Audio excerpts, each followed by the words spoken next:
কিয়ামতের ঘটনা কখন ঘটবে? নবী করিম সাল্লাল্লাহু আলাইহি ওয়াসাল্লাম যখন মক্কায় লোকদেরকে দাওয়াত দেওয়া শুরু করলেন, সবাইকে যখন তিনি কিয়ামতের কথা বলতেন, তারা তখন বলতো, আমাদেরকে যে কিয়ামতের কথা বলা হয়, সেই কিয়ামত কখন হবে, এটা আবার কোন দিন ঘটবে? কাফের মুশরিকরা যখন আল্লাহর নবীকে নিয়ে এইরকম কথা বলতে লাগলো, আল্লাহ তাআলা আয়াত নাজিল করলেন, ইয়াসআলুকান নাসু আনিস সাআহ। আল্লাহ তাআলা আয়াত নাজিল করলেন, ও নবী, তারা আপনাকে জিজ্ঞেস করছে কখন সেই কিয়ামত হবে, কিয়ামতের ঘটনা কখন ঘটবে। ও নবী, আপনি তাদেরকে বলে দিন, কুল ইন্নামা ইলমুহা ইনদাল্লাহ।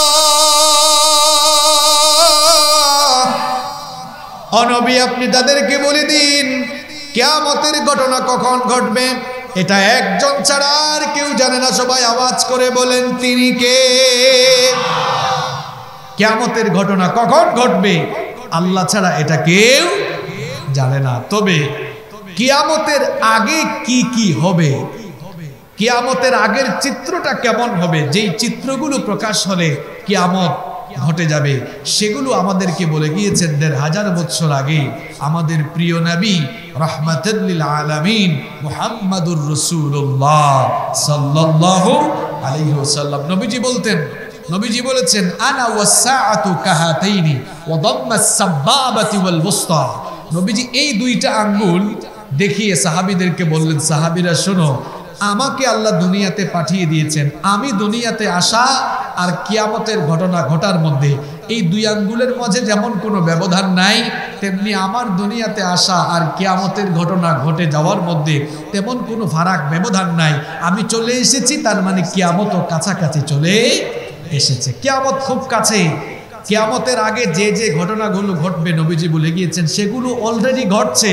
কিয়ামত আমাদের দরজায় কোরআন আসছে। দাজ্জাল, এখন বর্তমান বিশ্বের স্কলাররা বলছেন যে দাজ্জাল আড়ালে থেকে তার ফিতনার কাজ শুরু করে দিয়েছে।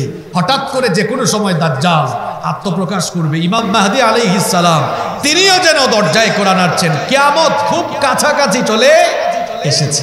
কিয়ামতের আগে এমন এক ফিতনার জামানা আসবে, নবীজি বলেছেন সেই জামানায় আমল করার চাইতে নিজের ঈমানকে বাঁচিয়ে রাখা অনেক কঠিন হয়ে দাঁড়াবে। জ্বলন্ত কয়লার উপরে থাকা যেমন কঠিন, ঠিক তেমনি নিজের ঈমানকেও বাঁচিয়ে রাখা মানুষের জন্য কঠিন হবে। অবস্থাটা তখন এমন হবে, সকালবেলা ঈমানদার থাকলেও বিকেলবেলা কাফির হয়ে যেতে পারে, আবার বিকেলবেলা সন্ধ্যাবেলা কাফির হয়ে গেলে, সন্ধ্যাবেলা মুমিন থাকলে রাতের বেলা বা সকালবেলা আবার কাফিরও হয়ে যেতে পারে। কঠিন সেই সময়। শেষ জামানায় কিয়ামতের আগে কি কি ফিতনা প্রকাশ পাবে, আজকে সেই রকম কয়েকটি ফিতনা আপনাদের সামনে তুলে ধরবো, এই উদ্দেশ্যে যাতে করে ফিতনার এই জামানায় এই সকল ফিতনা থেকে আমরা বেঁচে থেকে নিজেরা যেন ঈমানের পথে থাকতে পারি। এজন্য আমরা হেদায়েতের উদ্দেশ্যে আজকে প্রত্যেকটি কথা শুনবো। আল্লাহ যেন তৌফিক দান করেন, বলেন আমিন। কিয়ামতের আগে মসজিদ থেকে ফিতনা শুরু হবে, অথচ আমরা সবাই জানি মসজিদ হলো ইবাদতের জায়গা, এখানে গিয়ে মানুষ ইবাদত করে। আর আল্লাহর নবী বলেছেন কিয়ামতের আগে মসজিদগুলো থেকেই ফিতনা ছড়াবে, কম না বেশি? আসতে বললে হবে না, এতগুলো মানুষ আপনারা, কিয়ামতের আগে মসজিদে ফিতনা ছড়াবে কম না বেশি? কিভাবে? মসজিদের ভেতর থেকে আবার ফিতনা ছড়াবে কিভাবে? মসজিদগুলো খুব সুন্দর হবে। বর্তমান জামানায় প্রতিটা এলাকায় এলাকায় মসজিদের সৌন্দর্য নিয়ে প্রতিযোগিতা হচ্ছে নাকি হচ্ছে না? এখন মসজিদের বাহিরের চাকচিক্য সুন্দর, মসজিদে দামি দামি টাইলসও আছে, কিন্তু মসজিদের ভেতরে ঢুকলে দেখবেন খাঁটি মুসল্লির চাইতে হারামখোর, সুদখোর, ঘুষখোর, চোর, ডাকাত, চাঁদাবাজ, টেন্ডারবাজের সংখ্যা বেশি। এমনকি মসজিদের পরিচালনা কমিটির দায়িত্ব যারা নিয়েছে তাদের মধ্যেও চুরবাটপার বেশি।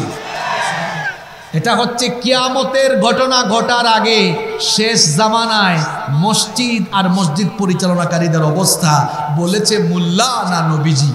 মুহাম্মাদুর রাসূলুল্লাহ সাল্লাল্লাহু আল্লাহর নবী বলেছেন লা তাকুমুস সাআ ততদিন পর্যন্ত কিয়ামত হবে না হাত্তা ইয়াতাবাহান নাসু ফিল মাসাজিদ যতদিন না মানুষ মসজিদ নিয়ে পরস্পরের সাথে গর্ব না করে অর্থাৎ আল্লাহর নবী বলেছেন কিয়ামতের আগে মানুষ মসজিদ নিয়ে বড়াই করবে মসজিদ নিয়ে মানুষ গর্ব করবে মসজিদের সৌন্দর্য বর্ধনে মানুষ একজনের সাথে আরেকজন প্রতিযোগিতা করবে দেখা যাবে মানুষ তাদের মসজিদগুলো নিয়ে এমন প্রতিযোগিতায় মত্ত হয়েছে কোন এলাকায় যদি কেউ 2 কোটি টাকা দিয়ে মসজিদ বানায় পাশের এলাকার লোকেরা প্রতিযোগিতা করবে তারা বলবে ওরা 2 কোটি টাকা দিয়ে বানিয়েছে আমরা 4 কোটি টাকা দিয়ে মসজিদ বানাবো কেউ যদি 100টা গম্বুজ দেয় আরেকজন বলবে আমরা 203টা গম্বুজ দিব এভাবে করে মসজিদের সৌন্দর্য বর্ধনে মানুষ প্রতিযোগিতা করবে কিন্তু প্রকৃতপক্ষে মসজিদের ভেতরের অবস্থা হবে হেদায়েত শূন্য মসজিদগুলো নিয়ে মানুষ প্রতিযোগিতা করবে কার চাইতে কার মসজিদকে কে কত সুন্দর বানাবে কিয়ামতের আগে মানুষগুলো সেই প্রতিযোগিতায় লিপ্ত হবে কিন্তু প্রকৃতপক্ষে মসজিদের ভেতরের অবস্থা হবে এমন মসজিদের বাহিরের টাইলসগুলো সুন্দর থাকবে মসজিদটা আকর্ষণীয় থাকবে গম্বুজওয়ালা মসজিদ অ্যাট্রাকটিভ মসজিদ এমনকি মসজিদের ভেতরের ইন্টেরিয়রও সুন্দর হবে কিন্তু মসজিদের ভেতরকার মুসল্লিদের অবস্থা কি হবে নবীজি বলেছেন ইন্না মিন আলামাতিস সাআ উলুমুন আহলুল ফিসকি ফিল মাসাজিদ নবীজি বলেছেন কিয়ামতের একটা লক্ষণ হলো কিয়ামতের একটা আলামত হলো মসজিদের ভেতরে ভালো মানুষ নেককার মানুষের চাইতে পাপীদের ফাসিকদের গলার আওয়াজ বড় হবে আসেন এবার বাস্তবতার দিকে ফিরে যায় এখন আমাদের মসজিদগুলোতে দেখবেন ইমাম সাহেবের গলার আওয়াজের চাইতে মসজিদ কমিটির সুদখোর ঘুষখোর সভাপতি সেক্রেটারির গলার আওয়াজ অনেক বেশি হয়ে যায় মসজিদের মিম্বরে ইমাম সাহেব সুদের বিরুদ্ধে কথা বলতে পারেন না কারণ কমিটিতে সুদখোর আছে মসজিদের মিম্বরে বসে ইমাম সাহেব ঘুষের বিরুদ্ধে কথা বলতে পারেন না কারণ কমিটিতে অনেক বড় মাপের ঘুষখোর আছে মসজিদের মিম্বরে বসে ইমাম সাহেব টেন্ডারবাজি চাঁদাবাজির বিরুদ্ধে ওয়াজ করতে পারেন না কারণ চাঁদাবাজ টেন্ডারবাজ দুর্নীতিবাজ কমিটির মধ্যে আছে ইমাম সাহেব বেশি কথা বললে দেখা যায় কমিটির লোকজন বলে চাকরি চলে যাবে কম কম কথা বলবেন আসমানের উপরের কথা বলেন আর জমিনের নিচের কথা বলেন আছে না নাই এক ইমাম সাহেব একবার এক মসজিদে নতুন চাকরিতে ঢুকেছেন ইমাম সাহেব প্রিপারেশন নিয়েছেন আজকে সুদের বিরুদ্ধে ওয়াজ করবেন যখনই ওয়াজ শুরু করেছেন কমিটির একজন কাশি মারছেন সভাপতির কাশি দেখে ইমাম সাহেব বুঝছেন আমার ওয়াজ কমন পড়ে গেছে ইমাম সাহেবও চালাক ছিলেন সাথে সাথে ওয়াজের টপিক চেঞ্জ করে চলে গেছেন ঘুষের ওয়াজে যখন ঘুষের ব্যাপারে আলোচনা শুরু করেছেন সেক্রেটারি কাশি মারছেন ইমাম সাহেব বুঝছেন আরে বাপরে বাপ কোন মসজিদে আসলাম এই ওয়াজও কমন পড়ে গেছে ইমাম সাহেব তাড়াতাড়ি করে এবার চলে গেলেন দুর্নীতির ওয়াজে এখন দুর্নীতিবাজ কুশাধ্যক্ষ ক্যাশিয়ার সেও কাশি মারছে ইমাম সাহেব দেখলেন ঘড়ির দিকে তাকায়া যে প্রায় 1:20 বাজতেছে তিনিও বললেন ওয়াখির দাওয়ানা আনিল হামদুলিল্লাহি রাব্বিল আলামিন যে ইমাম সাহেব রাসূলুল্লাহর পবিত্র মিম্বরে বসে সুদখোর ঘুষখোর চোর বাটপার কমিটিকে ভয় করে হক কথা বলতে পারেন না ভাই অনুরোধ করছি আপনাকে রাসূলুল্লাহর পবিত্র মিম্বর ছেড়ে দিয়ে আপনি মাটি কেটে ভাত খান এটা আপনার জন্য সম্মানের হবে আর যদি রাসূলুল্লাহর পবিত্র মিম্বরে আপনি বসেন তাহলে সুদখোর ঘুষখোর চাঁদাবাজ টেন্ডারবাজ এইরকম কমিটির কোন লোককে ভয় না করে তুয়াক্কা না করে জবানটা খুলে সৎ সাহস দিয়ে উচ্চ স্বরে হক কথা আপনাকে বলতেই হবে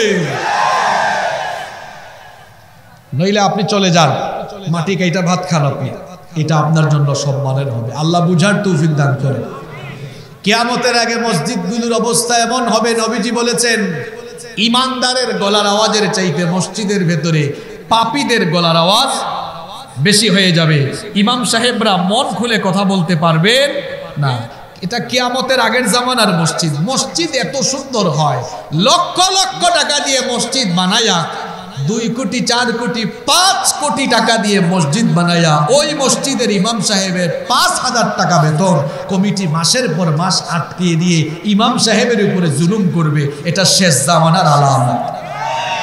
কি বলেন, এরকম আছে না নাই? 5 কোটি টাকা দিয়ে মসজিদ বানিয়েছে, কিন্তু ইমামের 5,000 টাকা বেতন 5 মাস আটকায় রাখছে। আছে আছে না নাই? নবীজি বলেছেন কিয়ামতের আগে মসজিদগুলো ফিতনার জায়গা হয়ে যাবে। কিরকম ফিতনার জায়গা? সত্য কথা মসজিদে বলা যাবে না, মসজিদে হেদায়েতি কোনো কর্মসূচি থাকবে না। আহারে, রাসূলুল্লাহর সময়ের মসজিদ আর আমাদের মসজিদ আজ একরকম নয়। আল্লাহর রাসূলের মসজিদের যে বৈশিষ্ট্য ছিল, আমাদের মসজিদের বৈশিষ্ট্যগুলো আজ সেরকম নয়। কেন? আল্লাহর রাসূলের মসজিদে শুধু 5 ওয়াক্ত নামাজ হতো না, নামাজের পাশাপাশি আল্লাহর রাসূলের মসজিদে কোরআনের দার্স হতো, কোরআনের তালিম হতো, সেখানে দ্বীনি আলোচনা, ইলমি আলোচনা হতো। নবীজি সেই মসজিদে বিচার ফয়সালা করতেন। অনেকের বিয়ে শাদিও নবীজি এই মসজিদে পড়িয়েছেন। মসজিদ শুধু নামাজের জায়গা ছিল না, রাসূলুল্লাহর সময়ে মসজিদ ছিল নামাজের জায়গা, এটা ছিল সামাজিক সকল কর্মসূচির জায়গা। এমনকি মদিনার রাষ্ট্রপ্রধান নবীজি ছিলেন, রাষ্ট্র পরিচালনা করেছেন। নবীজির প্রধান কেন্দ্র কার্যালয়টা ছিল মসজিদে নববীতে। সুবহানাল্লাহ। আমরা কি করেছি? বর্তমান সময়ে মসজিদকে আমরা শুধু 5 ওয়াক্ত নামাজের জায়গা বানিয়েছি। আমরা যদি মসজিদগুলোতে একটু কোরআন তালিমের, কোরআনের দার্সের বা ইলমি আলোচনার আমরা যদি একটু ব্যবস্থা করতে পারতাম, তাহলে মানুষ আরো বেশি হেদায়েত পেত। অবশ্য মানুষও মসজিদের ভেতরে কোরআনের দার্স এর আয়োজন করার সাহস পায় না, কারণ আমাদের দেশে আবু জাহালের এমন কিছু চরিত্র লালনকারী লোকেরা আছে, যারা কোরআন নিয়ে 8-10 জন লোক একসাথে বসলে তারা নাশকতার গন্ধ খুঁজে বেড়ায়। আল্লাহর কিতাবের আলোচনায় যারা নাশকতার গন্ধ খুঁজে বেড়ায়, এরা হচ্ছে এই জামানার, এই যুগের নব্য আবু জাহাল।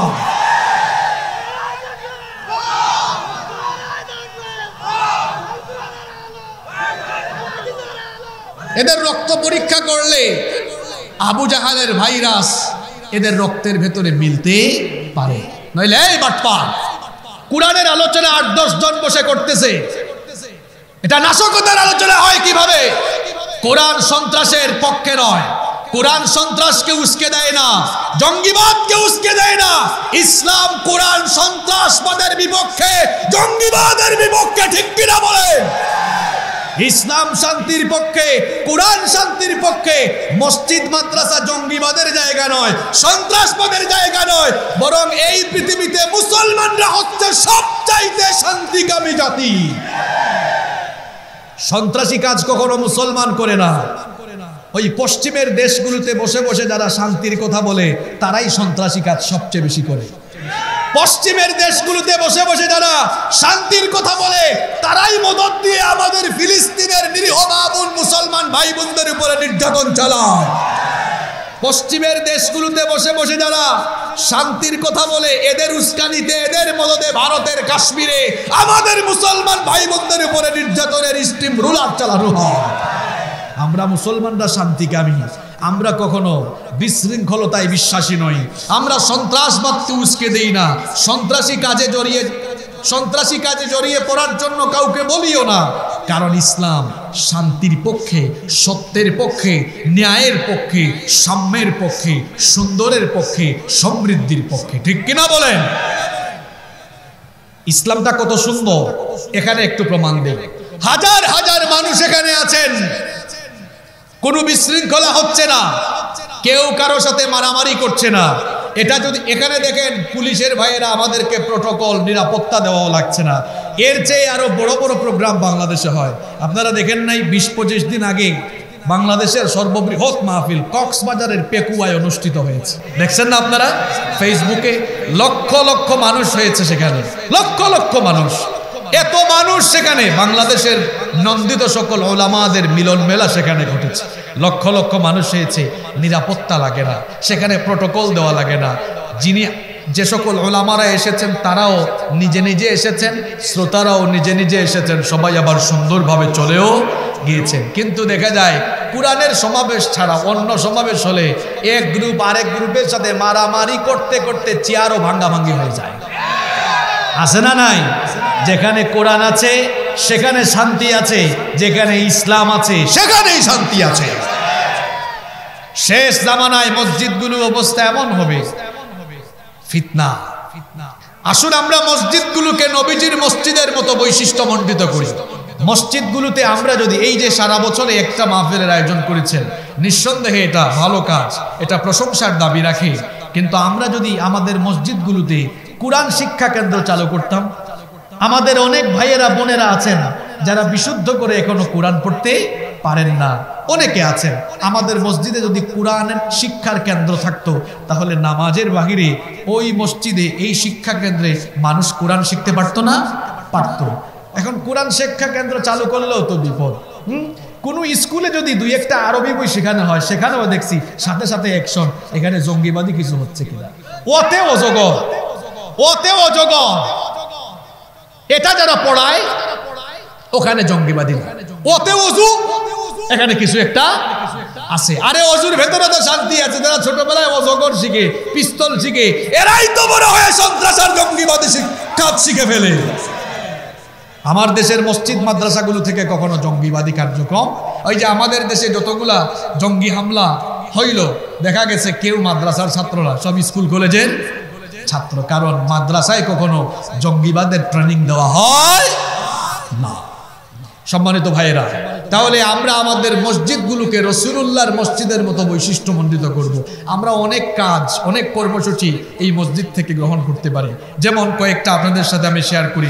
কোরআন শিক্ষা কেন্দ্র আমরা চালু করতে পারি। আমাদের মসজিদগুলোতে আমরা মাসিক অথবা 15 দিনের সপ্তাহে একদিন আমরা ইসলাহি বৈঠক, ইসলাহি মাহফিল কিংবা কোরআনের দার্সের আয়োজন করতে পারি। এই মসজিদগুলো থেকে আমরা এতিমদের বিবাহ প্রকল্প চালু করতে পারি। নবীজি তার মসজিদে অনেক সাহাবীদের বিয়ে পড়িয়ে দিয়েছেন। প্রত্যেকটা এলাকায় এতিম ছেলে মেয়ে আছে। আমরা মসজিদ থেকেই কর্মসূচি নিয়ে এতিমদের বিবাহ প্রকল্প চালু করতে পারি। এই মসজিদ থেকে আমরা নানামুখী বহুমুখী সামাজিক কাজও পরিচালনা করতে পারি ইনশাআল্লাহ। তাহলে আমরা মসজিদগুলোকে ফিতনার জায়গা বানাবো না। মসজিদে আমরা ফিতনা করব না। ফিতনা তো হচ্ছে হাত ভাঙা নিয়ে ফিতনা, আমিন জুড়ে বলা, আস্তে বলা নিয়ে ফিতনা। আরে ভাই, যারা নামাজে এসেছে তারাই যদি ফিতনা করেন, যারা নামাজে আসে নাই এদেরকে নামাজে আনবেন কোন সময়? নামাজে যে এসে বুকের উপর বাঁধছে বাঁধুক, যে নাভির উপর বাঁধছে বাঁধুক, যে আসতে বলেছে বলুক। এরা তো মসজিদে এসেছে, এদেরকে নিয়ে ফিতনা করবেন না। বরং এরা মসজিদে এসেছে, এদেরকে আরো কিভাবে কোরআন হাদিস বোঝানো যায় সেই ব্যবস্থা করেন না। এটা না করে যারা আসে নাই তাদেরকে নিয়ে মাথা ব্যথা নাই, যারা আসছে এদেরকে নিয়ে মাথা ব্যথা। এরকম ফিতনা আছে না নাই? এই ফিতনা বন্ধ করেন। উম্মতের ঘরে আগুন লেগেছে, পানি ঢালেন, কেরোসিন ঢাইলে আগুনের তেজ আর বাড়াইয়েন না। উম্মতকে এক রাখার চেষ্টা করেন। এখন নামাজি আসছে মসজিদে 10 জন, আসে নাই 90 জন। এখন 10 জনকে নিয়ে যদি আমরা ফিতনা করি, তো 90 জনকে মসজিদে ঢুকাবো কোন সময় আমরা?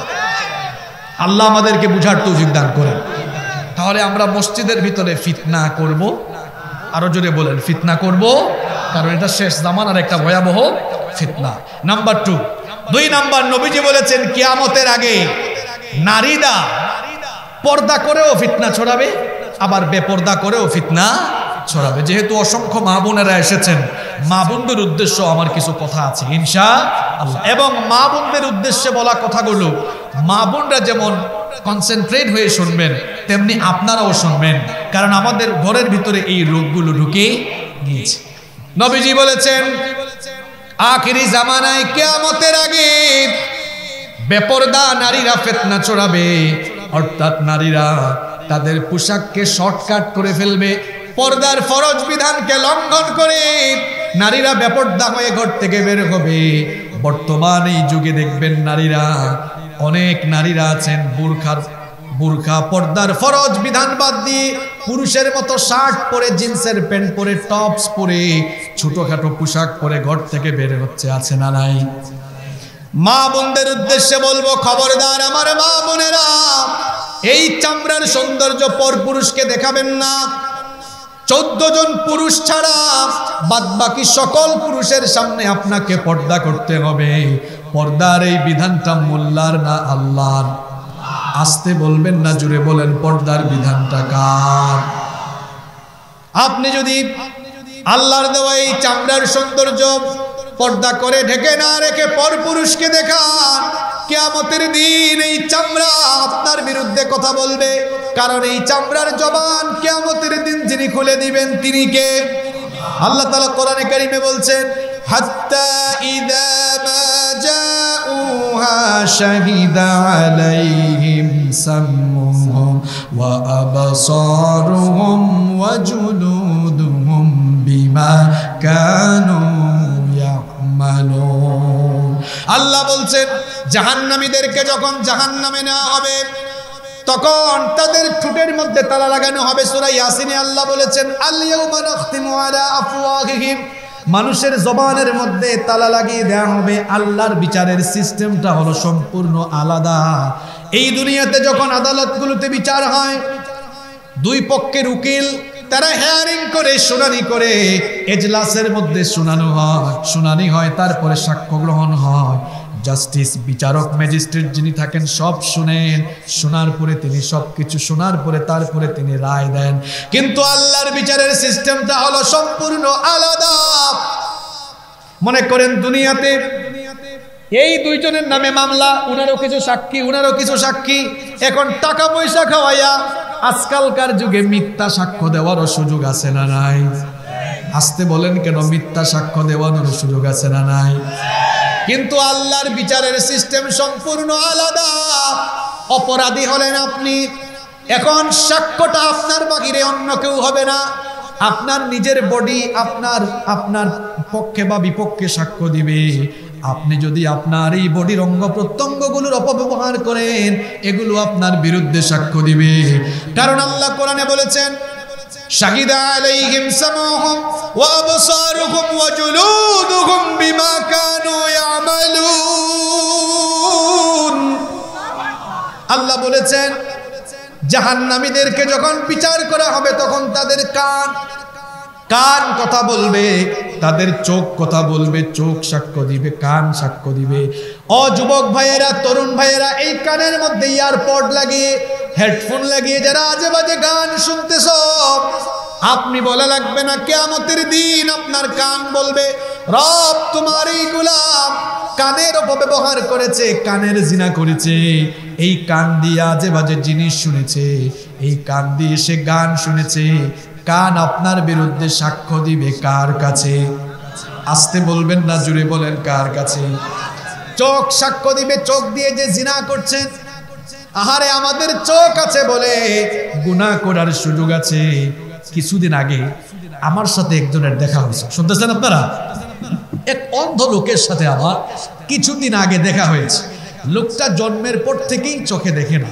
আমি তাকে জিজ্ঞেস করলাম, ভাই আপনি জন্মের পর থেকে চোখে দেখেন না, আপনার কি খারাপ লাগে না? কয় না, আমার খারাপ লাগে না। বললাম, ভাই কি বলেন? এই দুনিয়াটা কত সুন্দর, আসমান এত সুন্দর, জমিন সুন্দর, দুনিয়ার মানুষ এত সুন্দর, সবকিছু সুন্দর না? দুনিয়া সুন্দর, মানুষ সুন্দর, আসমান সুন্দর, জমিন সুন্দর, সুন্দরে সুন্দরে পাল্লা, জানি না কত সুন্দর তুমি আল্লাহ, জানি না কত সুন্দর তুমি আল্লাহ। সুবহানাল্লাহ। তাকে বললাম, ভাই সব সুন্দর, আপনি তো সুন্দর জিনিস আপনার চোখ দিয়ে দেখেন না, খারাপ লাগে না? কয় না হুজুর, আমার খারাপ লাগে না। বললাম, ভাই দুনিয়ার এত মানুষকে আল্লাহ তাআলা চোখে দেখার শক্তি দিয়েছেন, আপনাকে আল্লাহ তাআলা চোখে দেখার শক্তি দিলেন না, আপনার কি খারাপ লাগে না? আপনার কি আল্লাহর উপর কোনো অভিযোগও নাই? কয় না, আমার কোনো অভিযোগও নাই। আমি বললাম, ভাই বড় আজীব মানুষ আপনি, আপনার খারাপও লাগে না, আল্লাহর উপর কোনো অভিযোগও আপনার নাই, কেন বলেন তো? কারণটা কি? আমাকে কি জবাব দিয়েছে জানেন? কয় হুজুর, আপনার চোখ আছে, আপনার গুনাহ করার সুযোগ আছে, আমার চোখ নাই, চোখের আলো নাই, গুনাহ করার কোনো সুযোগ নাই। আসলেই তো তাই।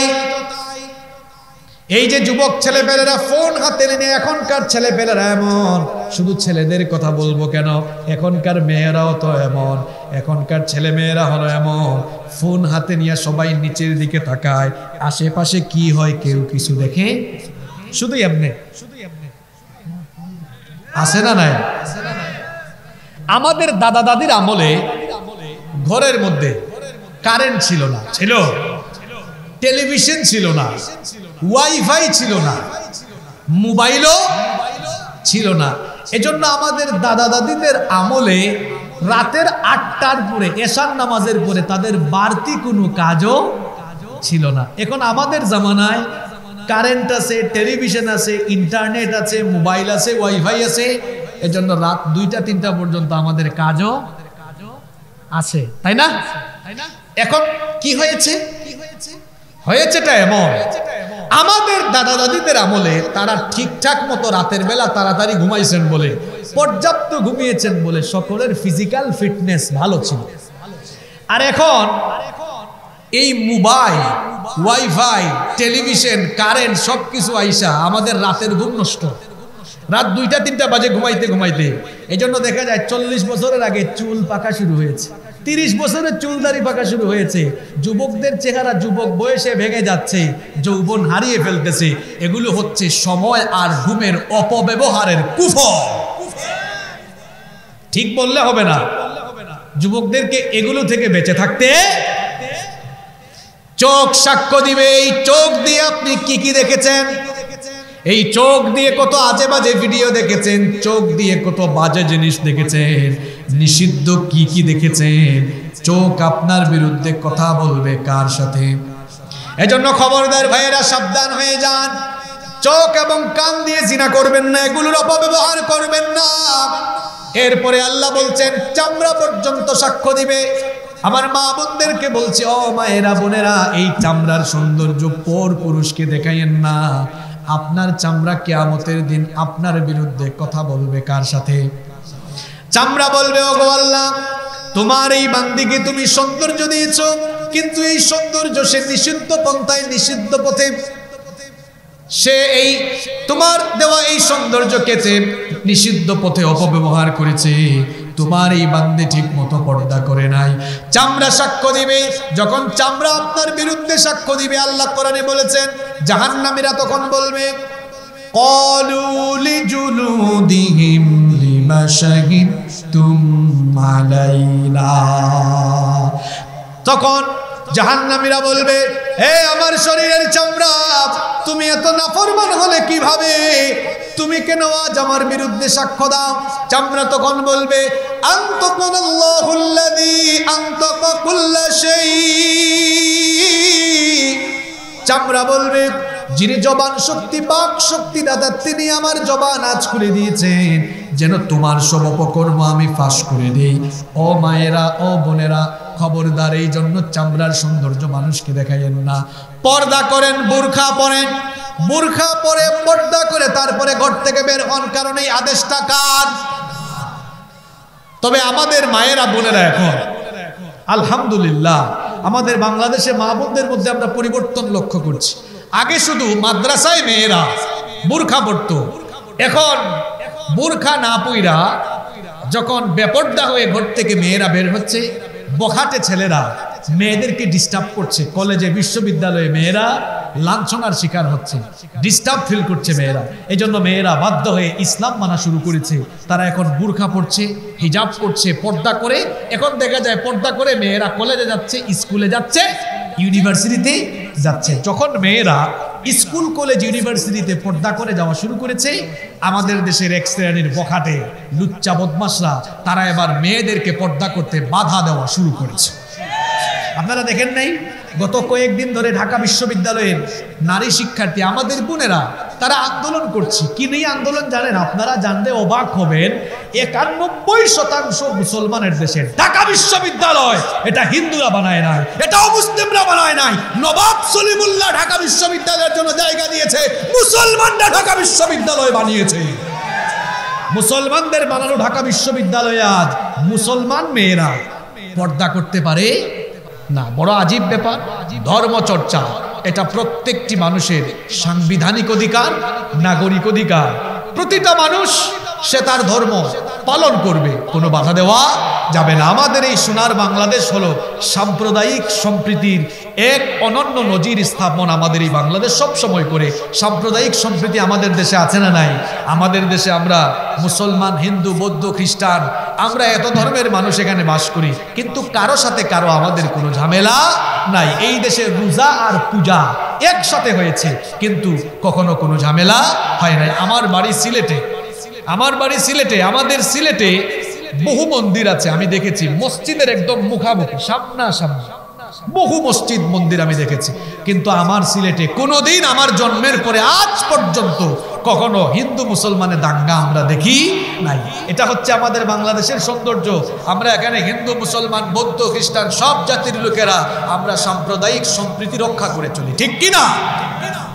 কিন্তু এই দেশে 91% মুসলমানের এই দেশে মুসলমান মেয়েরা পর্দার জন্য দাবি তুলবে, আন্দোলন করবে, এটা তো পুরো আশ্চর্য কথা। আপনারা যারা মেয়ের বাবা আছেন এখানে, বলেন তো বাবা জানরা, আব্বা জানরা, কথা বলেন আপনারা আমার সাথে, জবাব দিয়েন সবাই। আপনাদের মেয়েরা স্কুল, কলেজে, বিশ্ববিদ্যালয়ে গিয়ে বখাটেদের দ্বারা আপনাদের মেয়েরা কষ্ট পাক, লাঞ্ছনার শিকার হোক, এটা আপনারা চান? এত আস্তে আওয়াজ করলে হবে না, আপনারা এটা চান? আরো জোরে বলতে হবে, এটা আপনারা চান? আপনাদের মেয়েরা কলেজে, বিশ্ববিদ্যালয়ে নিরাপদ থাকুক, আপনারা চান কি চান না? আপনাদের মেয়েরা এখন পর্দা করে যাচ্ছে বখাটেদের থেকে বাঁচার জন্য, ইফটিজিং থেকে বাঁচার জন্য, জিনা থেকে বাঁচবার জন্য। এখন বিশ্ববিদ্যালয়ে নোটিশ দেওয়া হচ্ছে, বোরকা পরে পর্দা করে আসা যাবে না। মিয়া, কেন আসা যাবে না? কেন আসা যাবে না? 91% মুসলমানের দেশে কেন আসতে পারবে না? এরা কেন মেয়েদেরকে বেপর্দা দেখতে চায়? ওই যে আমি একটু কঠিন করে কথা বলি আর কি, শেয়াল সব সময় মুরগির স্বাধীনতা চায়। শেয়াল যেমন সব সময় মুরগির স্বাধীনতা চায়, তেমনি বখাটে, লুচ্চা এবং বদমাশরা সব সময় মেয়েদেরকে তাদের সামনে বেপর্দা অবস্থায় দেখতে চায়।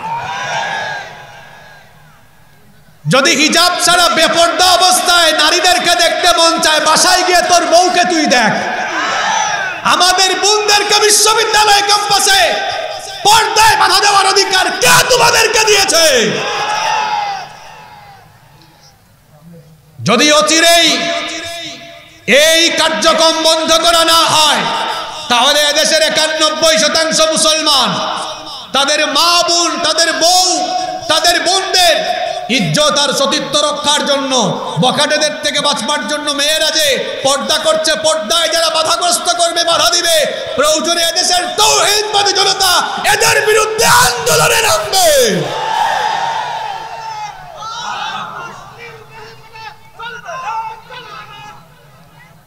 সিলেটের ছেলে যশোরে এসে কথা বলছে, যশোরের মানুষ যশোরে কথা বলতে পারে না। আমরা পারি কথা বলতে, কারণ আমরা শাহজালালের দেশের মানুষ। সিলেটে শাহজালাল গিয়েছিলেন, শাহজালাল গিয়ে গৌর গোবিন্দের সব ধ্বংস করে দিয়ে সেখানে ইসলাম কায়েম করেছিলেন। শাহজালালের উত্তরসূরিরা কখনো হক কথা বলতে তারা ভয় পায় না, হক কথা না বাতিলের সামনেও দাঁড়িয়ে বলতে জানে। সম্মানিত ভাইয়েরা, বড় কঠিন সময়। এই যে অর্পা সাহা নামে আরেকটা মেয়ে ময়মনসিংহে 5 ডিসেম্বর সে নিজের ইচ্ছায় মুসলমান হয়েছে। ডিসেম্বরের কত তারিখে? 5 তারিখে এফিডেভিট করে আদালতে গিয়ে ম্যাজিস্ট্রেটের সামনে ইসলাম সে কবুল করেছে। কেউ তারে জোর করে মুসলমান বানায় নাই, নিজের ইচ্ছায় স্বেচ্ছায় সে মুসলমান হয়েছে। ম্যাজিস্ট্রেটকে সে সেটা বলেছে। সে অনেক ইসলামী বই পড়েছে, কুরআন হাদিস পড়ে ইসলামের সৌন্দর্যে সে বিমোহিত হয়েছে। ইসলামটা এমনই। এই যে এবার কাতারে বিশ্বকাপ হলো, কাতার বিশ্বকাপে পশ্চিমের দেশের নারীরা এসে অবাক হয়ে গিয়েছে। তারা এতদিন ভাবত মুসলমানরা রক্ষণশীল, মুসলমানরা মহিলাদের উপর খুব নির্যাতন করে, কিন্তু কাতারে গিয়ে তারা দেখলো হায় হায়, এটা এমন দেশে আসছি, মুসলিম প্রধান দেশ, এখানে কুরআনের আইনের ভয়ে পুরুষ মানুষ নারীদেরকে ডিস্টার্ব করে না। আর পশ্চিমের দেশগুলোতে এক একজনের বউ থাকার পরেও গার্লফ্রেন্ড আছে 20টা 30টা, রাস্তাঘাটে জিনা চলতেছে। কাতারে এসে দেখলো কুরআনের শাসনের সৌন্দর্যে এখানে কোনো জিনা নাই, পশ্চিমের দেশ থেকে নারীরা এসে নির্বিঘ্নে চলাফেরা করছে নিরাপদ। শেষ পর্যন্ত তারাও ইসলামের সৌন্দর্যে তারাও মুগ্ধ হয়ে বলেছে ইসলামেই শান্তি রয়েছে, কোরআনেই শান্তি, এদেশে কোরআনের শাসন ইসলামের শাসন চলছে বলে আমরা পশ্চিম থেকে এসেও শান্তিতে আছি, নিরাপদে আছি, আলহামদুলিল্লাহ। যেখানে ইসলাম আছে সেখানে শান্তি আছে। আমার বোনদেরকে বলবো, আমার বোনেরা, বেপর্দা হয়ে ঘর থেকে বেরোয়েন না বোনেরা। আপনার এই চামড়াটা জ্বলে পুড়ে ছাই হয়ে যাবে। এই চামড়া আপনার বিরুদ্ধে কিয়ামতে কথা বলবে। যে চামড়ার মধ্যে এত আটা ময়দা, কিছু মহিলারা তো আছে যারা বেপর্দা হয়ে বের হয়, চামড়ার মধ্যে এত মেকআপ, এত আটা ময়দা মাখে, আটা ময়দা মাখলে লাগে একরকম, আটা ময়দা ছুটাই ফেললে লাগে আরেক রকম। তো এইরকম আটা ময়দা মাইখা মাইখা ঘর থেকে বের হয়েছেন, এই চামড়াগুলো কিয়ামতে আপনার বিরুদ্ধে কথা বলবে। আমার বোনেরা, এজন্য আসুন একটু হেদায়াত গ্রহণ করি, আমরা যেন বেপর্দা হয়ে ঘর থেকে না বের হই। আল্লাহ সবাইকে তৌফিক দেন। আরো আসতে বলেন আমিন। আমি বলেছিলাম কিয়ামতের আগে শেষ জামানায় বেপর্দা নারীরা যেমন ফিতনা ছড়াবে, পর্দা করেও কিছু নারী ফিতনা। আপনারা বলবেন হুজুর এটা আবার কেমন কথা, পর্দা করে কেমনে ফিতনা ছড়াবে? নবীজি বলেছেন শেষ জামানার নারীরা পর্দা করেও কেমন ফিতনা ছড়াবে শোনো। নবীজি বলেছেন নিসাউহুম কাসিয়াতুন আরিয়াত, শেষ জামানার নারীরা তারা পর্দা করবে এমন ভাবে বুরখা পরলেও এত টাইট ফিটিং বুরখা থাকবে। নবীজি বলেছেন শেষ জামানার নারীরা এমন হবে কাপড় পরলেও তাদেরকে উলঙ্গ লাগবে। বুরখা পরবে কিন্তু টাইট ফিট বুরখা, হালকা পাতলা বুরখা পরিধান করবে। বলেন তো এরকম পর্দার নামে ফ্যাশন আর তামাশা এখন আছে না নাই? এমন টাইট ফিট বুরখা পরে শরীরের ভেতরের গুরুত্বপূর্ণ অঙ্গগুলো বোঝা যায়, তাহলে এটা পর্দা হলো না, পর্দার নামে ফাইজলামি হলো। এই জন্য আমার বোনদেরকে বলবো খবরদার লাল নীল বেগুনি বিভিন্ন কালারের বুরখা পরবেন না, একদম কালো রঙের বুরখা পরবেন। পাতলা নয়, বরং একটু ভারী বুরখা পরবেন যাতে করে শরীর দেখা না যায়। টাইট ফিট নয়, বরং ঢিলে ঢালা বুরখা ব্যবহার করবেন। কালো রঙের বুরখা পরবেন। খবরদার পর্দা করে ফিতনা ছড়াবেন না। নবীজি বলেছেন শেষ জামানার নারীরা এমন হবে আলা রুউসিহিম কাআসলিমাতিল বুখতিল ইজাফ, তারা তাদের মাথার মধ্যে বুখতি উটের কুজের মতো পেচ দিয়ে দিয়ে ভাঁজ দিয়ে দিয়ে হিজাব স্টাইল করে বাঁচবে। এরকম আছে না নাই? কিছু মহিলা আছে দেখবেন বুরখা টুরখা পড়ছে ঠিক আছে, এরপরে বুরখা পইরা স্টাইল করে হিজাব বাঁধছে, মুখের মধ্যে মেকআপ মাইরা, ঠোঁটের মধ্যে আবার লিপস্টিকও লাগাইছে, আছে না নাই? বিষয়টা হলো এমন, এক এলাকায় চুরি বেড়েছে, প্রচন্ড রকম চুরি বেড়েছে। এক লোক সে চিন্তা করলো আমার গ্রামে আমার এলাকায় যে পরিমাণ চুরি বেড়েছে, এখন আমার ঘরের দরজা একটু টাইট করা দরকার যাতে চোর ভালো করে ঢুকতে না পারে, চুরি ডাকাতি যেন আমার ঘরে অন্তত না হয়। তার দরজার মধ্যে সিটকারি লাগানো ছিল একটা। আপনারা কি সিটকারি বলেন না সিটকিনি? যাই হোক যেটাই বুঝেন, মিস্ত্রি ডেকে আনছে, ডেকে এনে আরো 4টা লাগাইছে, তাহলে 4 আর 1 কত হয়েছে? 5। এই লোক এত ব্যাককল, এত বেকুব, রাতের বেলা 5টা সিটকারি লাগায় ঘুমাইছে, কিন্তু তার জানালা খুলে ঘুমাই গেছে। দরজা বন্ধ করে জানালা খুলে রাতে ঘুমাইলে যেমন চুরি ডাকাতির সম্ভাবনা থেকে যায়, ঠিক তেমনি বুরখা পইরা নিকাব না পরে মুখ খোলা রাখলেও পর্দা করার পরেও ফিতনা হয়ে যাওয়ার সম্ভাবনা থেকে যায়। কারণ বাংলাদেশের রাজধানীর নাম ঢাকা, আর আমাদের শরীরের রাজধানী হচ্ছে এই ফেস, মুখমণ্ডল হচ্ছে শরীরের রাজধানী। কেন? কারণ মুখের দিকে তাকালেই তো মায়া লাগে, আকর্ষণ এখান থেকে তৈরি হয়। এটাই যদি আপনি খোলা রাখলেন তাহলে এটা তো পর্দা হলো না, এটা পর্দার নামে কি হলো? তামাশা। পর্দার নামে কি হলো? তামাশা। এজন্য আমার বোনদেরকে বলবো খবরদার নিকাব করবেন, নিকাব করে বের হবেন। আমার বোনেরা বেপর্দা অবস্থায় বের হবেন না। আপনাদের জান্নাতে যাওয়া সহজ, পর্দা করেন, 5 ওয়াক্ত নামাজ পড়েন, ছেলে মেয়েদের দেখাশোনা করেন, স্বামীর খেদমত করেন, জান্নাতের যে কোনো দরজা দিয়ে কিয়ামতের দিন আল্লাহ আপনাদেরকে জান্নাতে ঢুকায় দিবেন। সুবহানাল্লাহ। আর আপনাদের উদ্দেশ্যে কি বলবো, আপনারা নিজের বউকে একটু পর্দা করাইয়েন, নিজের মেয়েকে পর্দা করাইয়েন। কিছু কিছু বাপ আছে তার চোখের সামনে তার মেয়ে বুরখা ছাড়া, পর্দা ছাড়া স্কুলে কলেজে যায়, তার একটু খারাপও লাগে না। আমি একটু কঠিন কথা মাঝে মাঝে বলি, বলা দরকার এই জন্য। আচ্ছা, যে বাপ আপনার মেয়েকে বেপর্দা অবস্থায় স্কুল কলেজে যেতে দেখলেন, আমি আপনাকে বলছি, আপনার বয়স যখন 20 বছর ছিল, হয়তো আপনি ভালো মানুষ ছিলেন, আপনি মেয়েদেরকে ডিস্টার্ব করতেন না, কিন্তু আপনার সহপাঠীরা এরকম মেয়ে দেখলে রাস্তাঘাটে ডিস্টার্ব করতো না? করতো। তো আপনার মেয়ে যে যাচ্ছে, আপনার মেয়েও তো সেই অবস্থার সম্মুখীন হতে পারে। তো আপনার মেয়েটাকে আপনি বুরখা পরে তারপরে ঘর থেকে না বের করবেন। একজন নারী বেপর্দা থাকার পেছনে 4 জন পুরুষ দায়ী। কয়জন পুরুষ দায়ী? 1 নাম্বার স্বামী, স্বামীর কারণে স্ত্রী বেপর্দায় থাকে। 2 নাম্বার বাপ, বাপের কারণে ঘরের মেয়েরা বেপর্দায় থাকে। 3 নাম্বার বড় ছেলে, বড় ছেলে ঠিক না থাকলে ছোট ছোট বোনেরা বেপর্দা হয়ে যায়। আর 4 নাম্বার হচ্ছে বড় ভাই, বড় ভাইও যদি সচেতন না থাকে তাহলে ঘরের মহিলারা বেপর্দা হয়ে যেতে পারে। আমরা এই 4 শ্রেণীর বাহিরে কেউ আসি? সবাই এই 4 শ্রেণীর ভিতরে। খবরদার, 5 ওয়াক্তের নামাজি আপনি, তাহাজ্জুদও পড়েন, হাজী সাহেব হজও করে ফেলেছেন, কিন্তু ঘরের মহিলাদেরকে যদি বেপর্দা রাখেন দাইয়ুস হয়ে যাবেন। আর দাইয়ুস কোনোদিনও আল্লাহর জান্নাতে ঢুকবে না। অনেকে তো আছে বউ নিয়ে উমরায় যায়, উমরায় যাওয়ার সময় সেলফি তুলে, ছবি তুলে, তারপরে দম্পতি ফেসবুকে ছবি আপলোড করে বলে আমরা স্বামী স্ত্রী হজে যাচ্ছি, উমরায় যাচ্ছি, সবাই দোয়া করি। কি বলেন, আছে? আছে না নাই? স্বামী স্ত্রী যাচ্ছে ভালো কাজে, কিন্তু নিজের বউটারে পাবলিকের হাতে তুলে দিয়ে তারপর চলে গেছে। বলবেন হুজুর পাবলিকের হাতে তুলে দিছে কেমনে? আপনি যখন ফেসবুকে কোনো একটা স্ট্যাটাস দেন, কোনো একটা ফটো দেন, এটা আপনি একা দেখবেন না পাবলিক দেখবে? কথা কন না কেন? পাবলিক দেখবে। তো বউটা তো আপনার পার্সোনাল জিনিস, এজন্য বলছি পার্সোনাল জিনিসটাকে পাবলিকের কাছে আপনি ছেড়ে দিয়েছেন। আপনি একটা বেহায়া, রুচিশীল মানুষ না। যারা নিজের বউকে পর্দা করায় না এরা রুচিশীল না। কেন রুচিশীল না? এই জন্য তারা রুচিশীল না, নিজের বউকে বেপর্দা অবস্থায় ঘর থেকে নিয়ে বের হলো। মনে করেন একটা বিয়ের ফাংশনে, বিয়ে বাড়িতে গেছে, তার বউ বেপর্দা।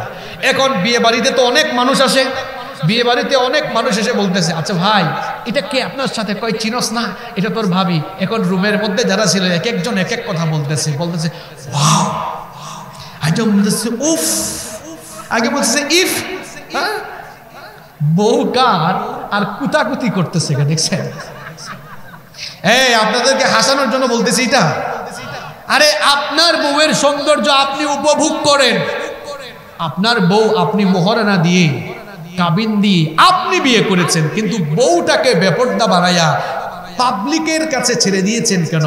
আপনার তো হায়া শরম বলতে কিচ্ছু নাই, ব্যক্তিত্ব নাই, রুচিশীল মানুষ না আপনি। আপনি একটা বেহায়া মানুষ। আল্লাহ এদেরকে হেদায়াত দেন। কি বলবো আর, কিছু মানুষ তো এরকম আছে, আল্লাহ যেন এদেরকে হেদায়াত দান করে, বলেন আমিন। তো শেষ জামানার আরেকটা ফিতনা হলো বেপর্দারাও ফিতনা ছড়াবে, আবার পর্দা কইরাও এরকম ফিতনা ছড়াবে। আসুন আমার বোনদেরকে এই ধরনের ফিতনা থেকে এবং আমাদের ঘরের মহিলাদেরকে আল্লাহ এমন ফিতনা থেকে বাঁচিয়ে রাখুন, বলেন আমিন। কষ্ট হচ্ছে আপনাদের? এরপরে শোনেন, কিয়ামতের আগে আরেকটি ভয়াবহ ফিতনা হলো মিডিয়ার মাধ্যমে সত্যকে মিথ্যা বানানো হবে, মিথ্যাকে সত্য বানানো হবে। হলুদ মিডিয়া আর হলুদ সাংবাদিকতা বেড়ে যাবে। নবীজি বলেছেন ১৫০০ বছর আগে আল্লাহর নবী বলেছেন সায়াতি আলান নাসি সানাওয়াতুন খাদ্দাত। আল্লাহর নবী বলেছেন অচিরেই কিয়ামতের আগে শেষ জামানায় আমার উম্মতের মধ্যে এমন একটা কঠিন অবস্থা আসবে যখন মানুষগুলো প্রতারণাপূর্ণ সময়ের মধ্যে আগমন করবে। অবস্থা তখন এমন হবে ইউসাদ্দাকু ফিহাল কাযিব ওয়ায়ুকাযযিবু ফীহা আস-সাদিক, সত্যবাদীকে মিথ্যাবাদী বানানো হবে, মিথ্যাবাদীকে সত্যবাদী বানানো হবে। মিডিয়ার মাধ্যমে সত্যকে মিথ্যা, মিথ্যাকে সত্য বানানো হবে, ভালোকে খারাপ, খারাপকে ভালো বানানো হবে। দেখুন কি এক কঠিন সময় চলে এসেছে। এই কঠিন সময়ে দেখা যায় ভালো ভালো লোকগুলোকে মিডিয়ায় খারাপভাবে দেখানো হয়, আবার চোর ডাকাত চাঁদাবাজদেরকে ভালো বানাইয়া মিডিয়াতে দেখানো হয়। কি বলেন, আছে না নাই?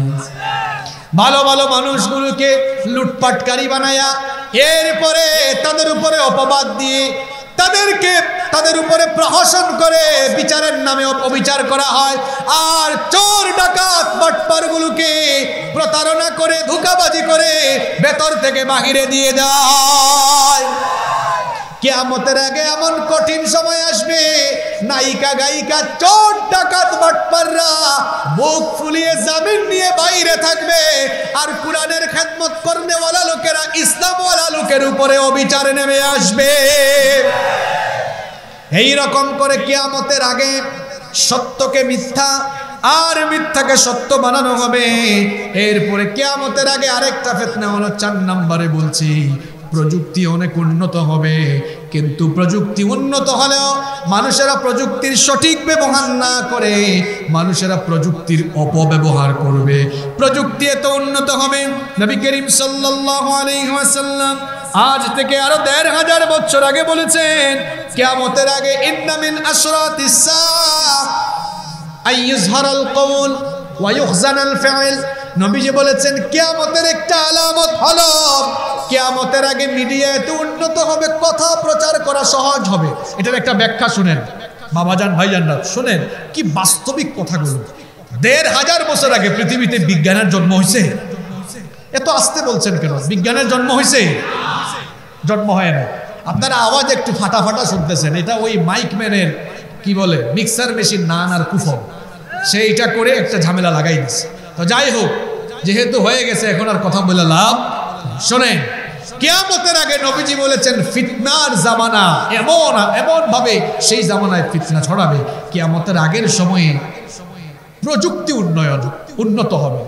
১৫০০ বছর আগে পৃথিবীতে বিজ্ঞান ছিল না, বিজ্ঞানের জন্ম হয় নাই।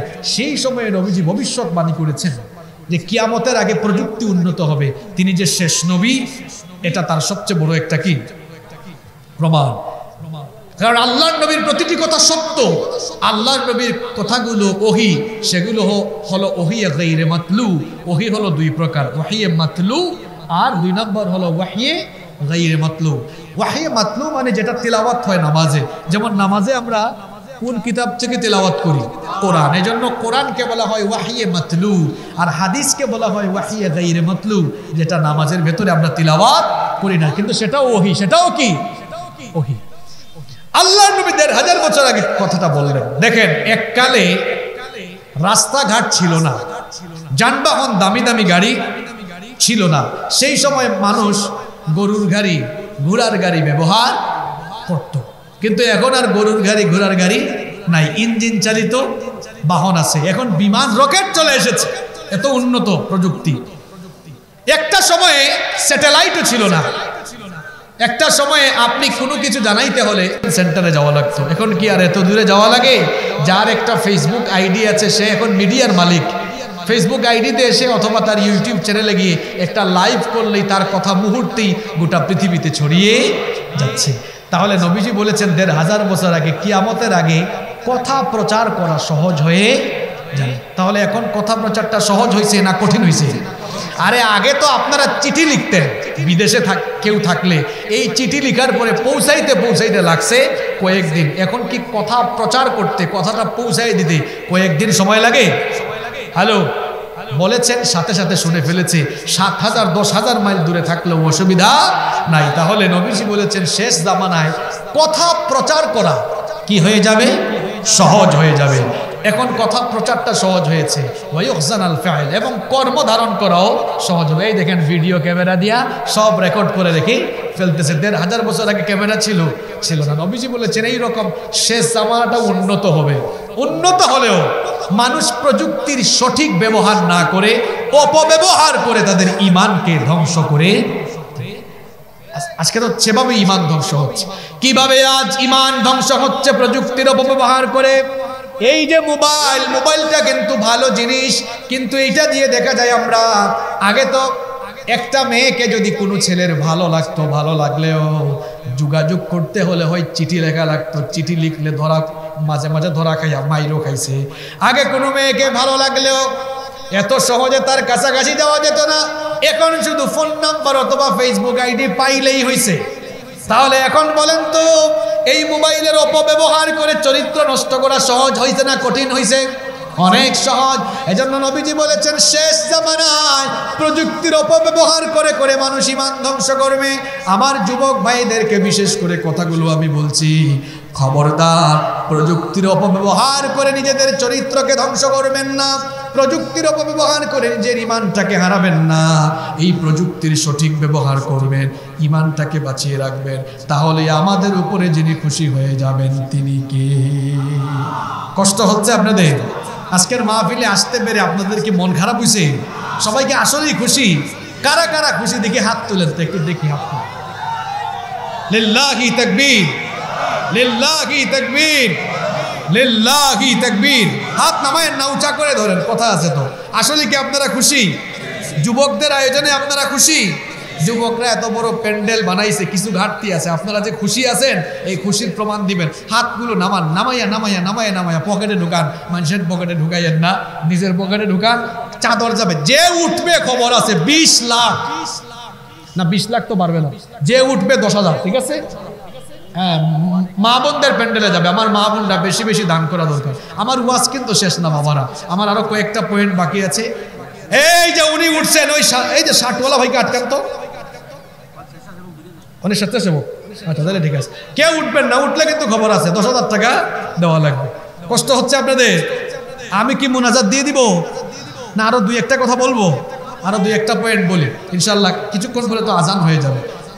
চুপচাপ করে আমাদের ভাইয়েরা ব্যাগ নিয়ে যাবেন, ওনারা নীরবে নীরবে যাবেন, আমরাও নীরবে নীরবে আল্লাহর পথে কিছু দান করে ফেলবো ইনশাআল্লাহ, এবং মা বোনরাও আমরা শামিল হয়ে যাব ইনশাআল্লাহ। আল্লাহ সবাইকে তৌফিক দান করেন, বলেন আমিন।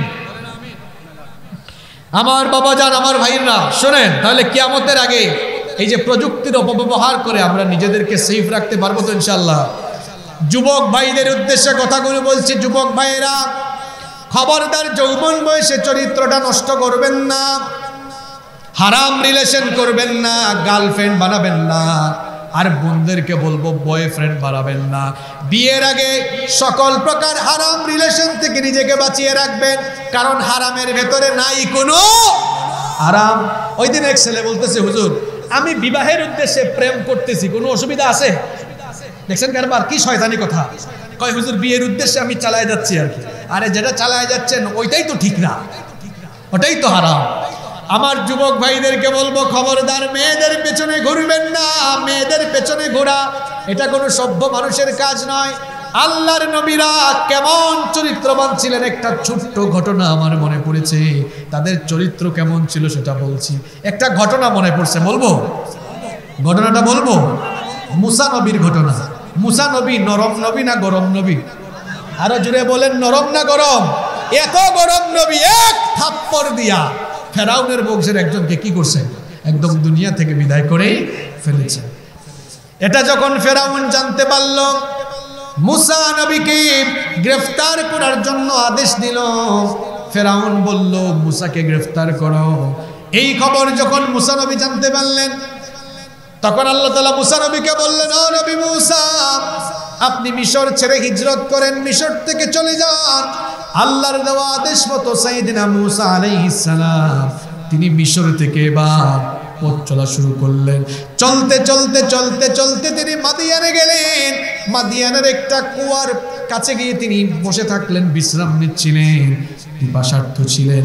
যখন তিনি বিশ্রাম নিচ্ছিলেন, মনে মনে তিনি ভাবলেন, নতুন এলাকা, কোথায় যে থাকবো, কি যে হবে কিছুই জানি না, এগুলো চিন্তা করছেন। হঠাৎ করে তিনি দেখলেন দূরে কিছু মানুষ, দূরে দুইজন মেয়ে, তাদের বিরাট পশুর পাল নিয়ে দাঁড়িয়ে আছে। এদিকে তাকান, এদিকে তাকান, অমনোযোগী হয়ে না।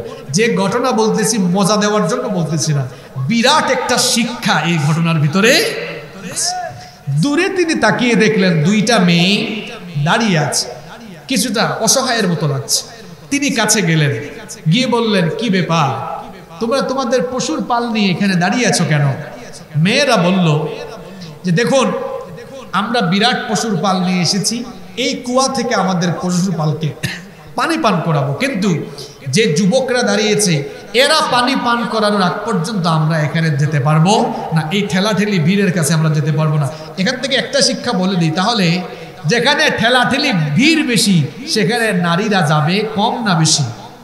আরো জোরে বলেন। কিন্তু মেয়েরা ঈদের সময় আসলে বাপরে বাপ, ভিড়ের মধ্যে ঢুকা ধাক্কা ধাক্কির ভিতরে ঢুকাঢুকি আছে না নাই? আমার বোনটা খবরদার ভিড়ের ভিতরে যাবেন না। দেখেন, এই দুই মেয়ে সাধারণ মেয়ে নয়, দুইজন পয়গম্বরের মেয়ে, শুআইব আলাইহিস সালামের মেয়ে। সুবহানাল্লাহ পড়ো। ভিড়ের মধ্যে যান নাই, বলছেন আমরা দাঁড়িয়ে আছি, এরা যখন চলে যাবে তখন আমরা যাব। মুসা নবী বললেন, তো তোমাদের তো এরকম প্রচুর লেট হবে বাড়ি যেতে, আচ্ছা ঠিক আছে, আজকে আমি তোমাদের পশুর পালকে আমি নিজে পানি পান করিয়ে দিই। মেয়েরা খুশি হলো, তিনি এবার পশুর পালকে পানি পান করিয়ে দিলেন, মেয়েরাও চলে গেল। তিনি পানি পান করে মুসা নবী বসে থাকলেন আর মনে মনে বলতেছেন, আল্লাহ, এমন একটা এলাকায় এসেছি, এই এলাকায় কেউ পরিচিত নাই, আমার থাকা খাওয়ার একটু ব্যবস্থা তুমি নিজের দয়ায় করে দাও। সুবহানাল্লাহ। ব্যবস্থাটা আল্লাহ কেমনে করছেন দেখেন। এই দুই মেয়ে পয়গম্বরের মেয়ে, কোন নবীর মেয়ে বলেন তো? আরেকটু জোরে বলেন। এরা বাড়িতে গেছে। এখন শুআইব আলাইহিস সালাম বলেন, কি ব্যাপার মেয়েরা, তোমরা তো সব সময় বাড়িতে দেরি করে আসো, আজকে তো তাড়াতাড়ি আসলা কেমনে? মেয়েরা ঘটনা শোনালো, বলল, আব্বা, আমাদেরকে এরকম একজন পুরুষ মানুষ সহযোগিতা করেছে। শুআইব আলাইহিস সালাম বললেন, তো ভালোই তো, যেহেতু সে তোমাদেরকে সহযোগিতা করেছে, তাকে একটু ডেকে নিয়ে আসো, আমি তাকে পুরস্কৃত করবো। সুবহানাল্লাহ পড়বেন না? সুবহানাল্লাহ কইতে মন চায় না? মেয়েরা গেল, গিয়ে দেখলো মুসা নবী ওই কুয়ার পাশে বসে আছেন আর বলতেছেন, আল্লাহ একটা ব্যবস্থা তুমি, ব্যবস্থা আল্লাহ কেমনে করতেছেন দেখেন। মেয়েরা গিয়ে বলল যে, হে মুসাফির, আমাদের আব্বাজান, আপনি যে আমাদেরকে সহযোগিতা করেছেন, আমাদের আব্বাজান খুশি হয়েছেন, আমাদের আব্বাজান আপনাকে ডেকেছেন আমাদের বাড়িতে যাওয়ার জন্য, তিনি আপনাকে পুরস্কৃত করবেন। মুসা নবী মনে মনে আলহামদুলিল্লাহ, মনে হয় আমার কোনো একটা কিছু ব্যবস্থা হচ্ছে, আল্লাহই মনে হয় ব্যবস্থা করছেন। সুবহানাল্লাহ বাড়িতে গিয়া বললেন। তিনি বললেন, মেয়েরা শোনো, তোমরা আমার সামনে হাঁটবা না, পিছনে হাঁটো। যুবক ভাইয়েরা শিক্ষা নাও, কোন যুবক কখনো মেয়ের পিছনে ঘুরবে না, চরিত্র উন্নত করবে, এমন উন্নত বানাবে, ক্যারিয়ার এমন সুন্দর করবে, আর চরিত্র এত ভালো পর্যায়ে নিয়ে যাবে যাতে মেয়ে আর মেয়ের বাপ পিছনে পিছনে লাইন ধরে। তোমরা তো মেয়ের পিছনে হাঁটো, এরকম অসভ্য হইল না। মুসা নবী বললেন, মেয়েরা পিছনে যাও, পিছন থেকে বলো আমি সামনে সামনে যাবো, দেখাই দাও রাস্তা। তিনি গেলেন, যাওয়ার পরে শুআইব আলাইহিস সালাম সব ঘটনা শুনলেন, তিনি কিভাবে মিশর থেকে আসলেন। শুনে এবার শুআইব আলাইহিস সালাম বুঝতে পারলেন লোকটা অসহায়, এখানে তার থাকা খাওয়ার জায়গা। তিনি খাওয়ালেন, মেহমানদারি করলেন। মেয়েরাও শুনতেছিল, মেয়েরা বললো, আব্বাজান, যেহেতু লোকটার থাকা খাওয়ার জায়গা নাই, এই লোকটাকে আমাদের ঘরে কর্মচারী বানাইয়া রেখে দেন, চাকর হিসাবে রেখে দেন, তাইলে আমরা আর পশুর পাল নিয়ে যাব না, এই লোকটাই পশুর পাল নিয়ে যাবে, একটা চাকর থাকলে আমাদেরও সুবিধা হবে, আর এই লোকটাকে চাকর হিসেবে রাখলে ভালো হবে, কারণ এই লোকটা শক্তিশালী এবং আমানতদার। মুসা নবীর ব্যাপারে শুআইব নবীর মেয়েরা এবার মুসা নবীর গুণ বর্ণনায় কয়টা কথা বলছে, আঙ্গুল দেখে বলেন কয়টা? একটা বলেছে শক্তিশালী, আর একটা বলেছে আমানত। তো শুআইব আলাইহিস সালাম বললেন, মেয়েরা, এই লোকটা যে শক্তিশালী এবং আমানতদার, এটা তোমরা জানছো কেমনে? তখন তারা বলল, আব্বাজান, যে কুয়া থেকে আমরা পশুদেরকে পানি পান করাই, এই কুয়ার ঢাকনা সরাইতে কয়েকজন পুরুষের দরকার হয়, কিন্তু এই লোকটার শক্তি এত বেশি দেখেছি, একাই একটা হাত দিয়ে যখন ধাক্কা দিয়েছে, একাই ওই কুয়ার ঢাকনাকে সরাই দিয়েছে। প্রত্যেকটা নবীর গায়ে এরকম শক্তি দিয়েছেন কে? আচ্ছা, শক্তিশালী বুঝলাম, এই লোকটা যে আমানতদার এটা বুঝলা কেমনে? বাপ প্রশ্ন করেছে কাকে? মেয়েরা বলল, আব্বাজান, আপনি যখন এই লোকটাকে আনতে পাঠাইছিলেন আমরা গিয়েছি, যাওয়ার পরে এই লোকটা আমাদেরকে সামনে রেখে নাই, পিছনে রেখেছি। লোকটার চরিত্র ভালো বলেই তো আমাদেরকে পিছনে রেখেছি, আমাদেরকে সামনে রাখে নাই। শুআইব নবী এত খুশি হইলেন, খুশি হইয়া বললেন, এত ভালো ছেলে, এত চরিত্রবান ছেলে, এমন চরিত্র সাধারণ মানুষের নয়, এটা নিশ্চয়ই অসাধারণ কোনো ব্যক্তি হবে। তিনি বললেন, শোনো, আমি আমার ঘরে এই লোকটাকে চাকর বানায় রাখবো না। সরাসরি বিয়ের প্রস্তাব দিলেন, বললেন, শোনো যুবক, আমার এই 2 মেয়ে থেকে যে মেয়েকে ভালো লাগে তাকে বিয়ে করে আমার মেয়ের জামাই হয়ে তুমি আমার বাড়িতে থাকো। সুবহানাল্লাহ। বাড়িতে গিয়া বললেন আপনারা। এবার বাবারা মায়েরা শোনেন, বাবারা জবাব দিয়েন। মুসা নবীর কাছে শুআইব নবী মেয়ে বিয়ে দিয়েছেন ঘর বাড়ি দেখে, টাকা পয়সা দেখে, ক্ষমতা দেখে, কি দেখে? জোরে বলেন। ভাত খাই আসেন নাই, কি দেখে? আপনারা কি দেখে বিয়ে দেন? এই দেখেন, অবিবাহিত ছেলেরা কথা বলা শুরু করে দিছে। বলো, অবিবাহিত ছেলেরা বলো, কি দেখে বিয়ের সময়? কি দেখে? ফুলুস ফুলুস ফুলুস। চাকরি করে কিনা না টাকাই সব না? শোনেন, বলতেছি তো, বলতে দেন একটু। সরকারি চাকরি আছে কিনা, গাড়ি আছে কিনা, বাড়ি আছে কিনা, গাড়ি বাড়ি টাইলসওয়ালা বাড়ি, এগুলা দেখে বাপ মেয়েকে বিয়ে দেয়। তারপরে দেখা যায় মেয়ের কপালে সুখ শান্তি নাই, কপাল পুরে ছাই হয়ে গেছে। সব ক্ষেত্রে এরকম হয় না, কিন্তু এরকম হয় কিনা? যদি শুধু ছেলের টাকা পয়সা বাড়ি ঘর দেখেন, ছেলেটা নামাজি কিনা, চরিত্রবান কিনা, হালাল খায় কিনা, দিনদার কিনা, দিনদারিতা না দেখে মেয়ে বিয়ে দিলে এই মেয়েটার কপাল পুরে ছাই হয়ে যাবে।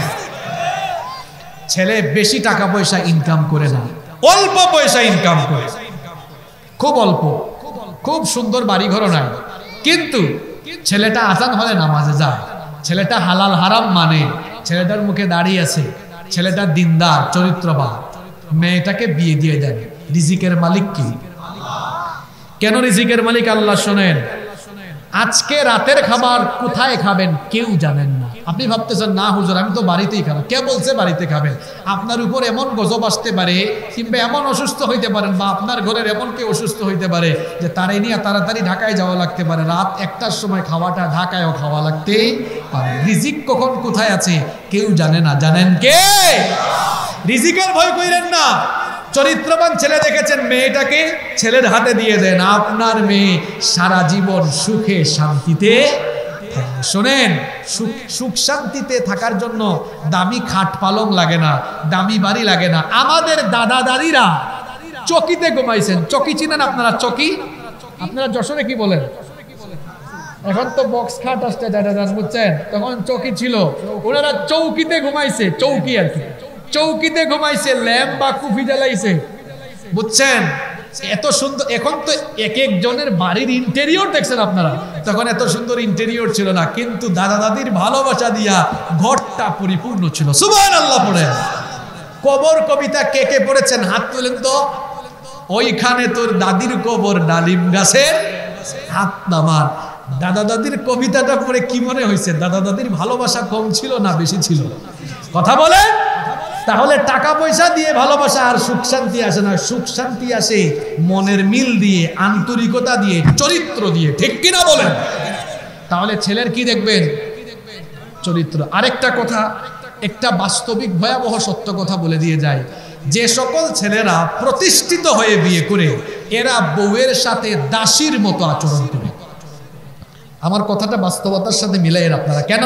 কারণ তার জীবনে সব আছে, টাকা আছে, দামি গাড়ি বাড়ি ক্ষমতা সব আছে, প্রতিষ্ঠিত হইয়া বিয়ে করছে, বউয়ের সাথে খুব আন্তরিকতা নিয়ে কথাবার্তা বলে না। নতুন নতুন বিয়ে করে কিছুদিন হয়তো সুন্দর করে কথা বলবে, পরে আর বলবে না। কিন্তু যে ছেলেরা সফল হওয়ার আগে বিয়ে করে, সেই ছেলেগুলো সারা জীবন তাদের বউকে হৃদয় থেকে ভালোবাসে। প্রমাণ আমি দিব। কেন? কারণ প্রত্যেকটা পুরুষের সফলতার পেছনে একজন নারীর অবদান আছে। আপনি যখন টাকা পয়সা নাই, জীবনের কঠিন মুহূর্তে বিয়ে করছেন, এই আপনার বউটাই আপনাকে সাপোর্ট দিয়েছে। কম খেয়েছে, কম পড়েছে, অভিযোগ করে নাই, আপনাকে সাপোর্ট দিয়েছে। তার ভালোবাসা, আন্তরিকতায় আজকে এই জায়গায় আপনি এসেছেন। এজন্য বলেছি, প্রতিষ্ঠিত হওয়ার আগে যারা বিয়ে করে, এরা বউকে মূল্যায়ন করে। প্রমাণ দিয়ে এবার, আল্লাহর নবীর প্রথম স্ত্রী আমাদের মা আম্মাজান খাদিজা আত-তাহেরা রাদিয়াল্লাহু আনহাকে নবীজি যখন বিয়ে করেছেন তখন নবীজি দ্বীনের দাওয়াত শুরু করেন 25 বছরে বিয়ে করেছেন। এরপরে আল্লাহর নবী দাওয়াতি কাজ শুরু করার পরে নবীজিকে সবচেয়ে সাপোর্ট দিয়েছেন, সবচেয়ে বেশি আন্তরিকতা যিনি দেখিয়েছেন তিনি কে?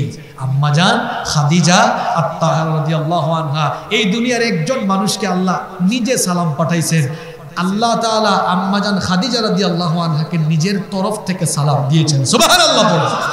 এজন্য নবীজি বলতেন, একদিন নবীজি দোয়া করছেন, আম্মাজান আয়েশা এসে পেছনে হাত তুলেছেন। যখন নবীজি খাদিজা রাদিয়াল্লাহু আনহার ব্যাপারে দোয়া করেছেন, আম্মাজান আয়েশা রাদিয়াল্লাহু আনহা হাত নামাই দিয়েছেন, রাগ করে ফেলছেন। তখন আম্মাজান আয়েশা রাদিয়াল্লাহু আনহা বললেন, ও নবী, আপনি হাত তুললে শুধু খাদিজা খাদিজা করেন কেন? আমাকে তো আপনি কম বয়সে আপনার ঘরে নিয়ে এসেছেন, খাদিজার চাইতে কি আমাকে বেশি ভালো লাগে না? নবীজি বললেন, আয়েশা চুপ হয়ে যাও, তোমরা সবাই আমার সুখের দিনের সাথী, আর আমার খাদিজা আমার দুঃখের দিনের সাথী। সুবহানাল্লাহ। এজন্য একজন পুরুষ প্রতিষ্ঠিত হওয়ার আগে বিয়ে করলে দুঃখের সময় বউটা পাশে ছিল, এই বউকে সারা জীবন মনে রাখবে। খালি ফুলুস আর টাকা পয়সা দেখে বিয়ে দিয়েন না।